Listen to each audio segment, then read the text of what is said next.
Mahigit 7 bilyong piso na ang halaga ng nasira sa agrikultura at infrastruktura ng Bagyong Lando. Ayon yan sa pinakahuling datos ng NDRRMC o ng National Disaster Risk Reduction and Management Council.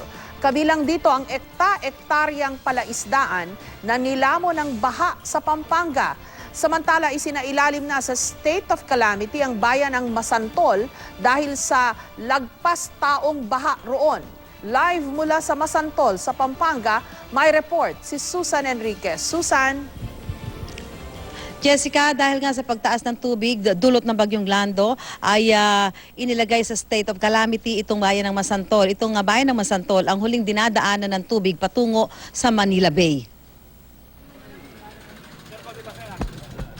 Isang matandang babae ang nasawi sa Kalumpit, Bulacan. Nakita raw ng kanyang mga kapitbahay ang kanyang labi na lumulutang sa baha sa loob ng kanyang bahay. Ang lola namang ito ayaw pa sanang lumikas kahit namamagana ang kanyang paa. Halos lumubog naman sa hanggang leeg na baha ang mga sundalong nagsagawa ng rescue operations. Ininspeksyon din nila ang ilang gusali para masigurong walang naiwang tao. Kung hindi bangka, truck ang gamit na transportasyon ng mga taga-Hagonoy sa Bulacan. Kaya ang paghatid ng tulong sa mga taga roon, pahirapan. Gayunman, likas na yata talaga ang pagiging masayahin ng mga Pinoy kahit pa sa gitna ng kalamidad. Marami pa rin ang nakakayanang ngumiti. May mga nakapabebe wave pa.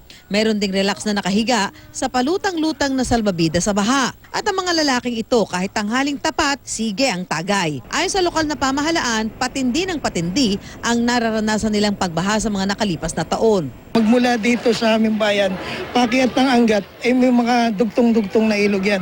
Yung mga lupang bumababa doon, halos sa ilog bumababa, nababahaw.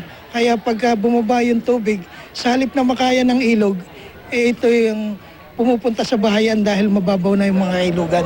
Apektado rin ng malawakang pagbaha ang 11 barangay sa bayan ng Pulilan. Epekto raw ito ng pag-apaw ng Pampanga River. At dahil nagmukha ng palaisdaan ng mga palayan, napilitan ng manghuli ng dagang bukid ang mga residente. Pagka ganito kasi baha, wala na kami mahanap buhay. Kaya ito, daga. Ito na lang yung medyo pinagtitiisa namin pagka ganitong panahon. Sa Pampanga naman, isinailalim na sa state of calamity ang bayan ng Masantol dahil sa lampas taon na pagbaha roon. I-declare po natin isolated kasi po hindi natin madatnan yung mga kabahayan sa dulo. Kaya po dito po sa ibabaw ng Pampanga Delta na dinadala po yung mga tao para po mabilis kaming makarating. Ang bahagi naman ng Pampanga Delta Dike nagmistulan ng tent city sa dami ng evacuees. Dito kasi nananatili ang may 2,000 pamilya mula sa mga apektadong barangay. Kung sana raw natapos ang Pampanga Delta Dike, naiwasan daw sana ang ganitong sitwasyon. Sa tansya ng lokal na pamahalaan, 700 hektarya ng palaisdaan ang nasira matapos lamunin ng baha. Aabot daw sa 72 milyong piso ang halaga nito. Sakaling hindi na umulan o kaya'y wala ng panibagong bagyo, posibleng abutin daw ng 1 linggo ang mga evacuee sa Pampanga Delta Dike. Jessica, maghapon na maganda yung mga panahon dito sa Masantol, Pampanga at umaasa yung mga apektadong residente dito nga sa Masantol na magtuloy-tuloy yung magandang panahon para hindi naman sila magtagal doon sa kanilang pansamantalang tinitirhan dito nga sa Pampanga Delta Dike dahil ito na lamang yung lugar na mataas doon sa kanilang lugar dahil sila nga ay nasa gilid ng Pampanga River. Jessica? Parang naalala ko, Susan, kailan lang yata natuyo yung bayan na yan. Parang last year, parang for a good part of last year, baha rin sa kanila eh. Tama ka dyan, Jessica. Parang nung last year, may mga ganutid ng pagbaha. Pero dahil nga ito yung huling dinadaanan ng tubig, no, pagka may pagbaha dyan sa Nueva Ecija. So, ngayon lang nila nararanasan, o ngayon lang nila nararamdaman itong epekto nitong bagyong Lando. Pero sabi nga nila, dahil taon-taon naman para may ganitong sitwasyon, sana lang daw, wag naman masyadong magtagal. Dahil talagang mahirap din naman ang sitwasyon nila. Lalo pat yung kanilang mga tinitigilan ngayon, hindi naman talaga mga evacuation center, kundi mga naglagay lamang sila ng kanilang mga tent para pansamantalang tuluyan habang ang kanilang mga bahay ay lubog sa tubig. Jessica? Pero Susan, yung bang level ng baha ngayon, masasabi ba nila na ito yung pinakamataas? Kasi sabi lagpas tao eh.